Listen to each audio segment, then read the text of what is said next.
Here are 5 reasons why the rich don't talk to the poor.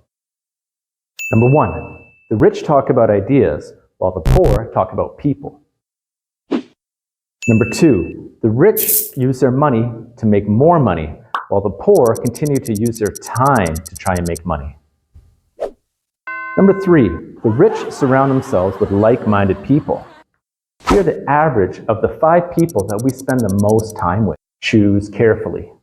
Number 4, the rich are proactive while the poor are reactive. The rich are constantly anticipating the future while the poor are constantly reacting to the past.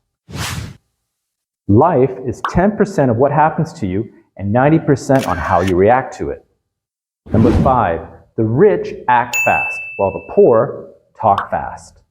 If you want to learn how regular people like you and me are making $1,000 to $5,000 paydays, check out the link in my bio to get started and watch that 14-minute video. Let's go.